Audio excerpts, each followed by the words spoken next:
My parents skipped my graduation for my sister's prom. I stood on that stage cap in hand, staring at the empty chairs marked reserved for family, and the applause around me sounded like static. That night, my phone buzzed. Not a "we're proud of you," but a text from my mom. "Send $2,000 for your sister's hair and dress." I stared at the screen numb until something in me finally broke. 3 days later, another text arrived. "You're no longer family." I thought that was the end of it until the night of her prom when the truth came out in front of everyone. When I was little, my mom used to say, "A good daughter makes life easier for everyone." I didn't realize back then that she meant everyone but me. In our house, love was earned through favors, silence, and keeping the peace. My mother Valerie lived for appearances. Every family photo was staged, every caption rehearsed. The hearts, grateful, close, blessed, she'd write online, even if we'd just argued about something petty like me leaving my shoes by the door. My father Richard would sip his coffee and mutter, "Let's not make this a fight like that solved anything." And then there was Amber, my mom's baby girl. The sparkle of her social media posts, the one who never heard the word no. If she wanted a designer bag, Mom called it a reward. If I asked for new textbooks, it was a waste. I was the practical one, the helper, the person who kept everything running quietly in the background. When I turned 17, I worked part-time at a bakery to buy Amber a prom dress because Mom said, "That's what good sisters do." The day Amber twirled in front of the mirror, they both cried. I just stood there covered in flour, pretending I wasn't invisible. Years later, not much had changed. My master's degree in organizational psychology was supposed to be my way out, proof that hard work meant something. But on graduation day, the illusion cracked for good. After the ceremony, I walked back to my apartment in Denver. It wasn't much, just a studio with secondhand furniture and a view of the parking lot, but it was mine. I hung the gown on the chair, stared at my phone, and waited. No call, no message, just silence. Then, at midnight, my best friend Maya texted, "Your mom just posted Amber's prom prep on Facebook. Caption says, 'So proud of my baby girl. Some people forget what real family pride looks like.'" I didn't reply. I just sat there, phone in hand, feeling something shift inside me. I had spent my whole life chasing their approval. That night, under the flickering kitchen light, I realized I didn't need it anymore. The next morning, sunlight cut through my blinds like it had something to prove. I poured stale coffee into a chipped mug and tried not to check my phone. I failed. There it was, a new message from my mother. "Need $2,000 for Amber's prom hair makeup limo dress. No good morning, no how was your graduation, just a demand." I read it 3 times, blinking like maybe I was imagining it. I typed, "You missed my graduation." Her reply came fast, "Don't make this about you. Family helps family." I laughed, quiet, bitter. Family helps family. That was her favorite line. Translation, you sacrifice. We benefit. I looked around my apartment. The unwashed dishes, the notes from my thesis, still scattered on the counter. The silence that somehow felt louder than any argument we'd ever had. I'd worked 2 jobs through college, skipped vacations, skipped sleep just to make things easier for them. And now she wanted $2,000 for a night of curls and glitter. My phone buzzed again. "Maya, you okay?" I sent her a screenshot. She called immediately. "Liv, please tell me that's not real." "It's real. She didn't even She didn't even congratulate you. Nope. Guess I'm just the family ATM." I tried to laugh, but it came out flat. Maya sighed. "Don't send her anything. Not a dime." For once, I didn't argue. Hours passed. I ignored every vibration, every little buzz from my phone. But when I finally checked, there were more texts, this time from Dad. "Please don't ruin this for your sister. She's been looking forward to it." That was the moment I realized it wasn't just Mom. It was all of them. I opened my banking app and saw the old education account one Mom still had access to. She'd set it up years ago for my tuition. I hadn't used it since graduating, but the balance looked lower than I remembered. I scrolled through the statements. Payments labeled Event Rental Floral Service Dress Boutique. My stomach turned. She'd already started using my funds. I felt my pulse in my ears. There was no confrontation, no screaming. Just a quiet, steady decision. I called the bank, waited on hold, gave them the account number. When the operator asked, "Would you like to remove the secondary user?" I said yes. My voice didn't shake. After hanging up, I typed a single message to my mother. No, just that. Minutes later, the screen lit up again. "You're no longer family." I stared at those words until they blurred. The air felt thin, my throat burned. Then something inside me, something that had been breaking for years, finally went still. I deleted the chat, locked my phone, and whispered to no one. Good. I didn't cry, not right away. I just sat there staring at the blank wall across from me, letting those 4 words echo until they lost their meaning. You're no longer family. It should have hurt more than it did. But mostly, I felt empty, like the house had finally burned down and I was just standing in the ashes, too tired to care. My phone buzzed again, Dad this time. I didn't answer, but his voicemail played automatically. "Liv, your mother's upset. Don't take what she said so seriously." "You know how she gets." I closed my eyes. That sentence, "you know how she gets," had been the soundtrack of my childhood.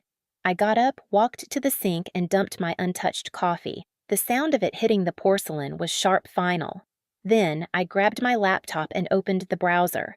The old education account was still linked, still labeled Olivia Hart Scholarship Fund. My name on the top. My mother's access right beneath it. I scrolled through the transaction list again. $600 to Emerald Gown Boutique, $900 to Plaza Hotel Catering, another $400 labeled Beauty Lounge, all processed within the past week. For a moment, I just stared at the screen, my heart thudding slow and heavy. She hadn't even waited for permission. She'd already taken everything she wanted. My cursor hovered over the option. Remove authorized user. A warning popped up. This action cannot be undone. Good. I clicked. Confirmed. Entered my password. The confirmation banner appeared. Access revoked. Valerie Hart removed. It was quiet after that, almost peaceful. I leaned back in my chair and let out a shaky laugh. Not because it was funny, but because it was the first time I'd ever stopped her. A message from Maya appeared seconds later. "How are you holding up?" I typed back lighter. She sent a heart emoji. "Then you did the right thing. Don't let them guilt you again." I didn't plan what came next. I didn't need to. Prom night was 2 days away. My mother had no idea the account was closed. She would show up smiling for the cameras, proud of her perfect night, unaware that the spotlight she loved so much was about to expose her. For the first time, I wasn't scared of her reaction. I was curious.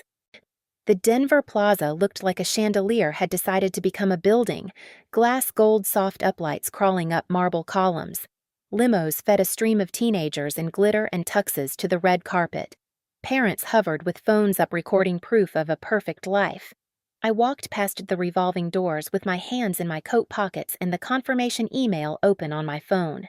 Access revoked. Valerie Hart removed. Time-stamped. Clean. Precise. I could have gone home. I didn't. I found a cafe across the street, sat by the window, and watched the ballroom fill like a snow globe. Music, laughter, curated joy. Through the glass, I saw Amber step out of a white SUV in a silver gown that caught every light like a mirror. She flicked her hair, posed for pictures. My mother hovered beside her in a fitted navy dress, shoulders back, that fixed social smile glued in place. She waved to someone, then angled Amber so the lobby chandelier framed them just right. Even from here, I knew the caption she was already drafting. "Proud doesn't begin to cover it." I sipped water and glanced at the time. Transactions for events this size usually ran on a scheduled deposit earlier in the week, final capture at check-in, or before the big moment. The bank had told me what would happen when a charge hit a dead authorization. Nothing dramatic, just a decline. A bland little word that closes doors. The band slid into a slow pop ballad. Teens drifted to the dance floor, arms awkward, faces earnest. Through the window, Valerie moved like a stage manager, whispering to the MC, to a coordinator, to a server carrying a tray of pink drinks. She looked like the woman she believed herself to be, the engine of the evening. The cafe door chimed. 2 hotel staff in black vests rushed in to grab more napkins. One of them spoke into a headset voice low. They were behind schedule on something. The server's eyes flashed past me like mercury. Then they disappeared back into the lobby. I opened my email again, read the line I'd already memorized. Cancellation effective immediately. It wasn't anger that warmed me. It was the neatness of a boundary finally held. I paid for the water and walked across the street. The lobby smelled like gardenias and new carpet. A bored security guard lifted a hand. I lifted mine back like any other stranger cutting through to the restrooms. I didn't need to be anywhere. I just needed to be near enough to hear when the first crack formed. The ballroom doors were propped open. I stood in the shadow of a palm arrangement. Colored lights swung across a wall of white drape. The MC spray tan tux teeth boomed into the mic about memories you'll cherish for a lifetime. The coordinator clapped twice to cue something. A server sprinted to the tech table. A laptop screen glowed with an email client. The tech guy's finger hovered again. On stage, the MC lifted his hand. Before we move to our next dance, let's take a second to appreciate the people who made tonight possible. A polite cheer rolled through the room, and a special thank you to the Hart family for sponsoring. His smile faltered.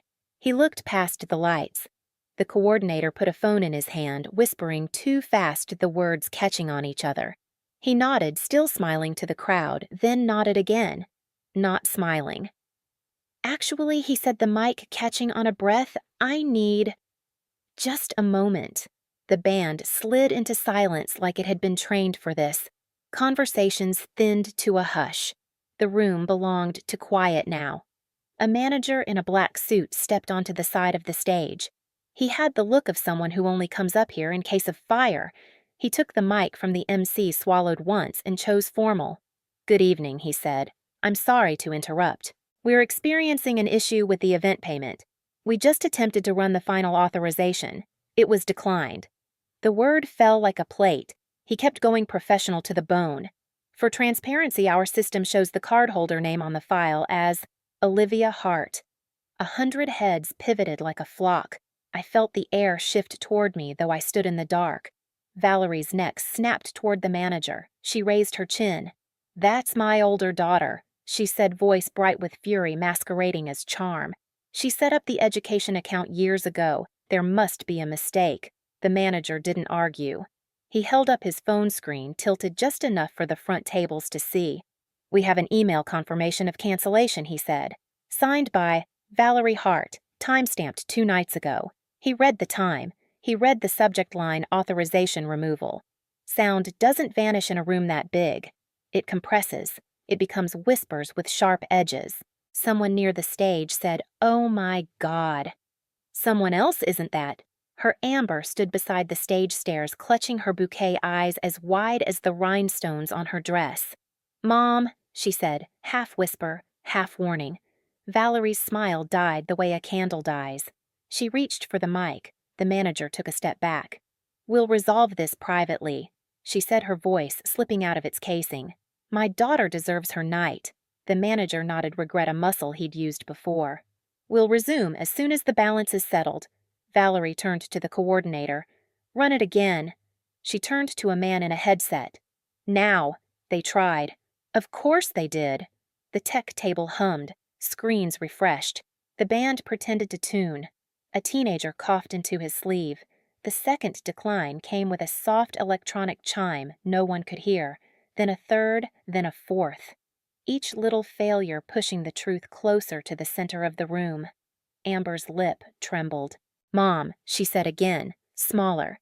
Valerie finally looked out at the crowd. Parents she knew.